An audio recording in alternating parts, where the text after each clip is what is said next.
नमस्कार दोस्तों, पाथफाइंडर पर आप सभी का स्वागत है। दोस्तों, एनसीईआरटी की इंपॉर्टेंस को लेकर, एनसीईआरटी की रेलेवेंस को लेकर यूपीएससी प्रिपरेशन में हम जितना भी एम्फेसाइज करें उतना कम है। इस संबंध में एक ऑलरेडी वीडियो मैंने आपके साथ शेयर की थी, जहां पर हमने लाइव आकर बात की थी regarding the importance of NCERT in your UPSC preparation. अगर मैं पॉलिटी की बात करूं तो मैंने हमेशा आपको ये बताया है कि 6 से लेके 12 तक की एनसीईआरटीज यू शुड डू, लेकिन 9th और 11th क्लास की जो एनसीईआरटीज हैं, they are the most important NCERTs. They are the base. they will have they will give you a strong foundation in your preparation, in your journey.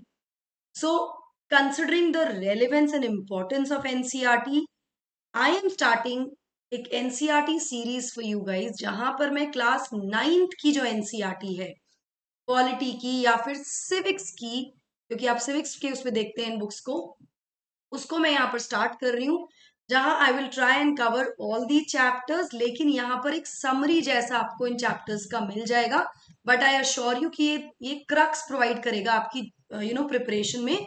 You have to read the NCERT. इसके बाद भी जो PDFs मैं यहाँ पर दूंगी वो summary form में होंगी, लेकिन इसके बाद भी आपको कोशिश ये करनी है कि एक रीडिंग आप एनसीईआरटी की जरूर लगा लें। So today I'll be starting with chapter 1, which is what is democracy and why democracy. So it will give you a basic understanding of democracy. भाई होती क्या है डेमोक्रेसी और क्यों आवश्यक है डेमोक्रेसी, लोकतंत्र आवश्यकता क्यों है, एक्चुअली में है क्या ये सीमित है अब्राहम लिंकन की जो एक डेफिनेशन डेमोक्रेसी की, of the people, for the people, bye the people, उस तक ही सीमित है या इसके बियॉन्ड भी इसकी अंडरस्टैंडिंग है? आज हम इसी को डिस्कस करेंगे, डिटेल में इसके बारे में बात करते हैं। But before moving forward, quickly मैं आपको अपने टेलीग्राम चैनल्स बता दूं। इन चैनल्स पर आप मुझे फॉलो कर सकते हैं मेरी क्लास अपडेट, शेड्यूल्स, पीडीएफ्स के लिए। अनअकैडमी ऐप पर आप मुझे फॉलो कर सकते हैं, और सब्सक्रिप्शन के लिए you can enrol using my code NDLive10। दोस्तों, 3 जुलाई से हमारा अग्निपथ बैच शुरू हो जाएगा। अगर आपने अभी तक एनरोल नहीं किया और आप 2024 के एस्पिरेंट हैं, तो प्लीज डोंट वेट। एक एक दिन बहुत इंपॉर्टेंट होता है यहाँ पर आपका, अभी जाकर एनरोल कर लीजिए। कोड आपको यूज करना है NDLive10। ऑलरेडी हमारा जो अग्निपथ का कॉम्प्रिहेंसिव बैच है जो जून में शुरू हुआ था, उसको आपने बहुत ज्यादा प्यार दिया है, बहुत बड़े नंबर में आप लोगों ने एनरोल किया है। और हम बिल्कुल नहीं चाहते कि भीड़ बहुत ज्यादा हो। वी वॉन्ट कि भाई हजारों बच्चे नहीं, कुछ 100 नंबर्स हम चाहते हैं हर बैच में, सो दैट हम आपके साथ डायरेक्टली इंटरेक्ट कर पाए। बैच का प्राइस इज 8,000 रुपीज। अभी जाकर एनरोल कर लीजिए। 8,000 रुपये तब पड़ेगा जब आप मेरा कोड यूज करेंगे NDLive10। इसके अलावा इस पीडीएफ का लिंक आपको डिस्क्रिप्शन बॉक्स में और कमेंट्स में मिल जाएगा, और हमें रीच आउट करने के लिए आप एक फॉर्म जो डिस्क्रिप्शन बॉक्स में दिया गया उसको फिलअप कर सकते हैं। चलिए शुरुआत करते हैं by understanding what is democracy and why democracy. सबसे पहले हमें डेमोक्रेसी की डेफिनेशन को समझना होगा। देखिए, यहाँ पर कोट अनकोट डेफिनेशन है, समझनी जरूरी है, और इस डेफिनेशन को आप चाहें तो कहीं नोट डाउन भी कर लीजिए। तो डेमोक्रेसी एक ऐसी फॉर्म ऑफ गवर्नमेंट है जहां पर रूलर जो है वो लोगों के द्वारा इलेक्ट किए जाते हैं। एक चीफ फैक्टर जो कॉमन है सभी डेमोक्रेसीज में, वो ये है कि जो गवर्नमेंट है it is chosen by the people, जनता के द्वारा चुनी गई सरकार। हम और आप मिलकर उसको चुनते हैं। ऑफ कोर्स फ्रेंचाइज इसमें होता है, यानी वोटिंग राइट्स इसमें किसके पास है? अडल्ट के पास है। जैसे हमारे यहाँ 18 ईयर्स एंड अबव, 18 ईयर्स का व्यक्ति या उससे ऊपर का व्यक्ति बिना किसी भेदभाव के, जेंडर, कास्ट, रिलीजन, कल्चर, कोई भी भेदभाव के बिना इज एलिजिबल टू वोट, अगर उसके उसके पास वोटर आईडी कार्ड है तो। नाउ अगर हम नॉन डेमोक्रेटिक गवर्नमेंट की बात करें तो हम एग्जाम्पल ले सकते हैं म्यांमार, जहां पर रूलर्स जो हैं वो जनता के द्वारा नहीं चुने जाते हैं। अधिकतर जो इंचार्ज हैं आर्मी के उस देश की, वो टेक ओवर कर लेते हैं एज रूलर्स, और जनता को इसमें कोई भी से नहीं होता, उनसे कुछ भी नहीं पूछा जाता। ऐसा भी देखने में मिला है, and this is one example of Myanmar. ऐसे बहुत सारे एग्जाम्पल्स हमने देखे हैं। हमारा पड़ोसी देश पाकिस्तान, यहाँ पर भी तो कितनी बार हुआ है कि मिलिट्री कूप्स हुए हैं, और जो पावर है, जो सरकारें हैं, वो मिलिट्री रूलर्स चला रही हैं। तो ऐसा भी होता है। तो क्या इसको हम सही मायने में डेमोक्रेटिक कंट्री कह सकते हैं, डेमोक्रेसी कह सकते हैं, जहां पर जनता की कोई से ही नहीं है, जहां जनता से कुछ पूछा ही नहीं जाता है? सो इसके अलावा डिक्टेटर्स जैसे कि पिनोकेट, चिले की हम बात करें तो वो भी people, it was not, he was not elected by the people, लोगों के द्वारा वो नहीं चुने गए। This also applies to monarchies. Monarchies में क्यों? क्योंकि वहां पर जो शासक है, शासक, rulers, they are elected by the people. Monarchies, कुछ मोनार्कीज ऐसी हैं जो डेमोक्रेसीज बन गई हैं लेकिन वो रिपब्लिक नहीं है, जैसे ब्रिटेन है। लेकिन अभी भी कुछ मोनार्कीज ऐसी हैं जहां पर जो शासक हैं वो हेरिडिटरी के आधार पर है। कमेंट सेक्शन में मुझे उन मोनार्कीज के नाम बताइएगा जहां पर डेमोक्रेसी नहीं है। ठीक है, चलिए अब बात करते हैं फीचर्स ऑफ डेमोक्रेसी की। तो फीचर्स की अगर हम बात करें तो सबसे पहले हमें जानना होगा कि रूलर्स कौन है इस डेफिनेशन में। Who are the rulers in this definition? Rulers वो लोग हैं जो शासन कर रहे हैं, जिनको जनता ने चुना है, जो who are elected by the people, जिनको जनता के द्वारा चुना गया है, बाय द पीपल, वो जनता के प्रतिनिधि हैं, ये है रूलर्स। नाउ दूसरा इंपॉर्टेंट फीचर कि भाई किस तरह का इलेक्शन कॉन्स्टिट्यूट करेगा एक डेमोक्रेटिक इलेक्शन। अब आपके पास चॉइस ही नहीं है, आपको ऑप्शन ही नहीं दिए गए हैं, एक ही पार्टी के दो कैंडिडेट्स को खड़ा कर दिया गया है और आपको बोला गया चुन लीजिए अपना नेता, चुन लीजिए अपना रूलर। तो क्या ये एक डेमोक्रेटिक इलेक्शन होगा? बिल्कुल भी नहीं। Democratic election is when the people of the country have a right, they have option, they have choice कि उनको किसको चुनना है, वो किसको चाहते हैं अपना प्रतिनिधि। दूसरा इंपॉर्टेंट चीज। तीसरा, who are the people who can elect the rulers? कौन लोग हैं जो रूलर्स को इलेक्ट कर सकते हैं या फिर गेट इलेक्टेड एज रूलर्स? वो कौन से लोग हैं जो रूलर्स बन सकते हैं? तो अगर हमारे देश की हम बात करें तो 18 ईयर्स एंड अबव, बिना किसी भेदभाव के। क्या ये सीमित फ्रेंचाइज है? क्या लिमिटेड लोग ही ऐसा कर सकते हैं, जैसे कि आजादी से पहले होता था काफी समय तक कि कुछ एक section of the society was allowed to elect the rulers?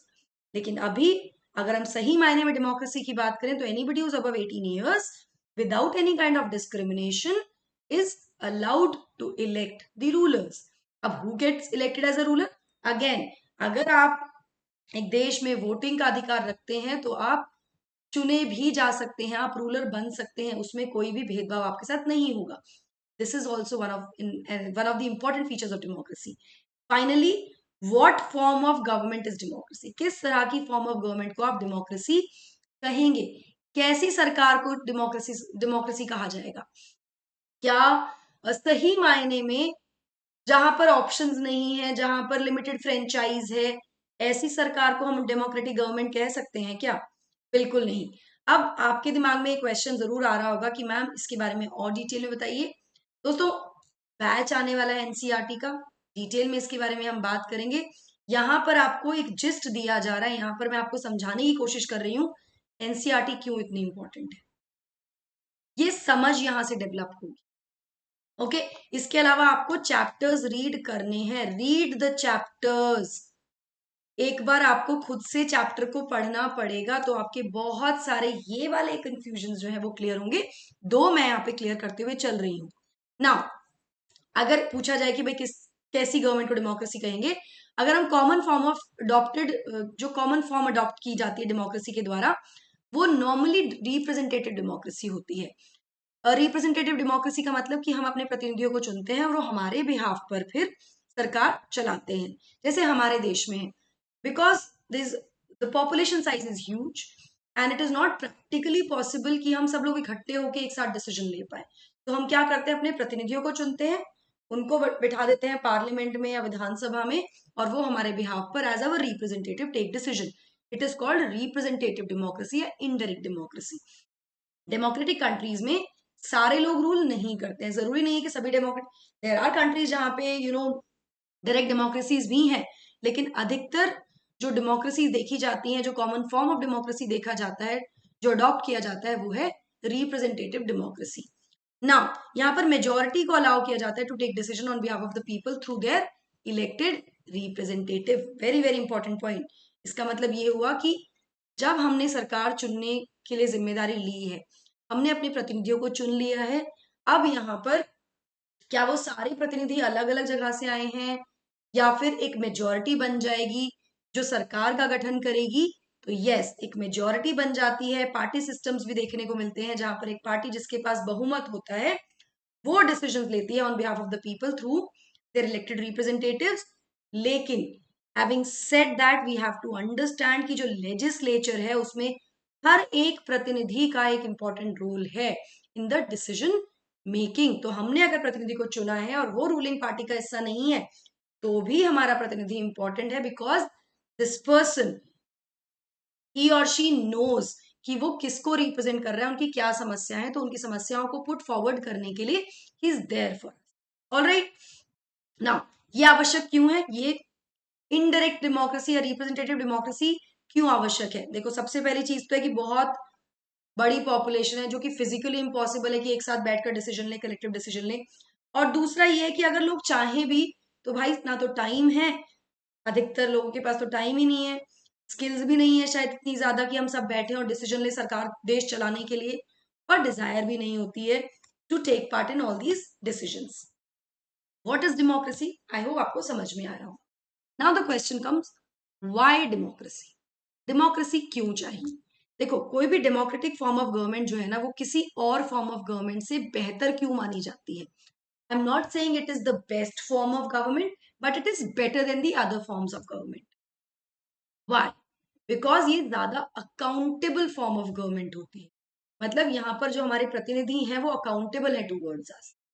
यहाँ पर एग्जाम्पल दिए हुए हैं एनसीईआरटी में इंडिया और चाइना के फेमाइन का, जहां पर चाइना बहुत बुरी तरह से फेमाइन से जूझ रहा था, could not you know tackle it properly. वहीं इंडिया इतनी बुरी तरह से इससे नहीं जूझा डिस्पाइट अवर इकोनॉमिक कंडीशन। 1958 से 61 के टाइम के फेमाइन की यहाँ बात हो रही है।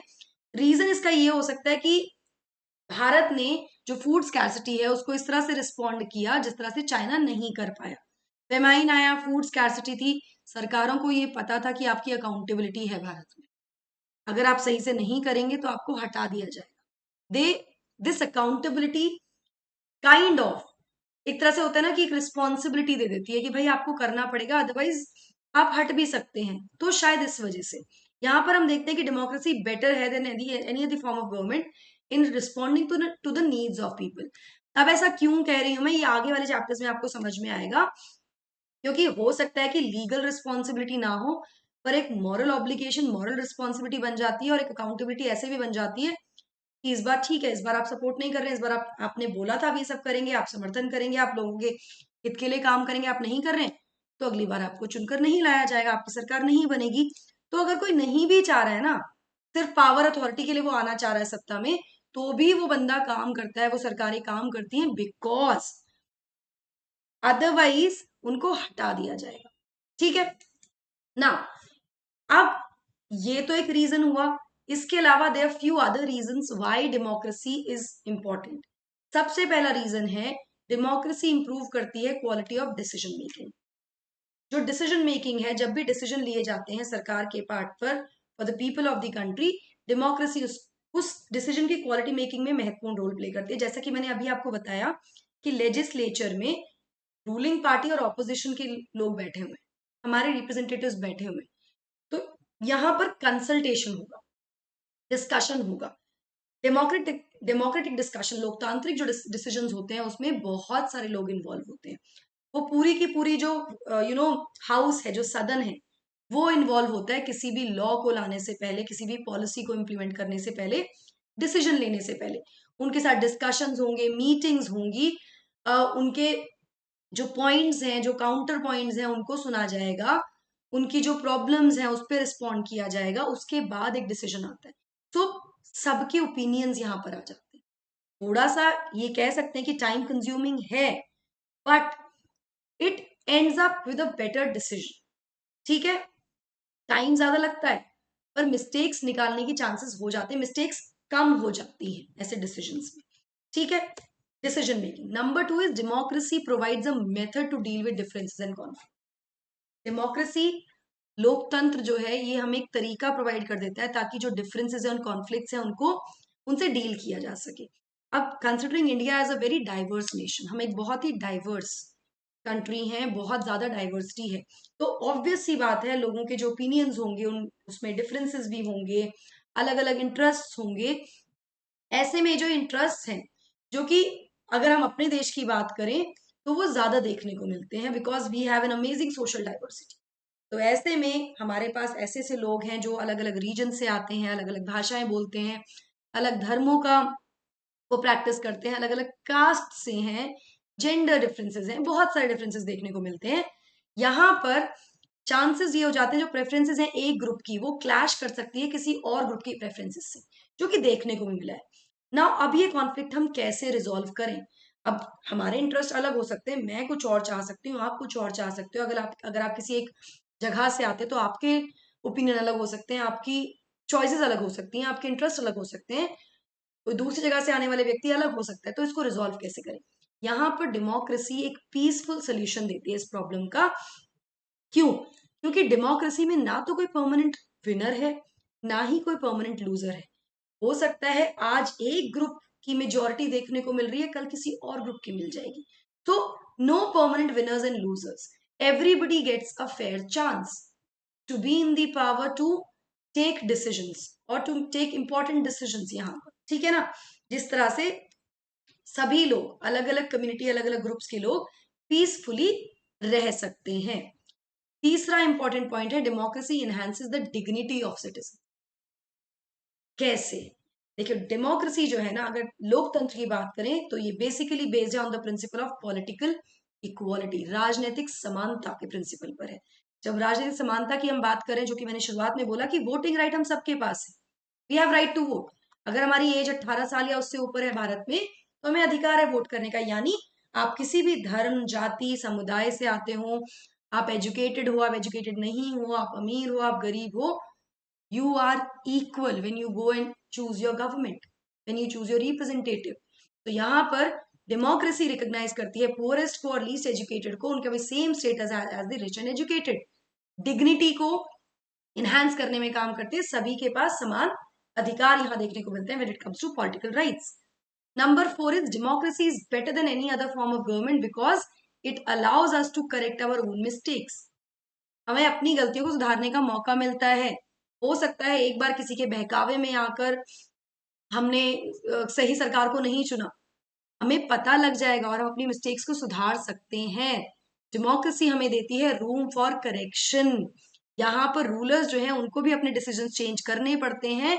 अगर वो अपने डिसीजन चेंज नहीं करेंगे तो दे विल बी चेंज्ड। तो this is why we need democracy दोस्तों। आई होप आपको ये चैप्टर समझ में आएगा। Please go through this chapter. CSAT अगर आप बैच से जुड़ना चाहते हैं, ऑलरेडी स्टार्ट हो चुका है 1 जुलाई से।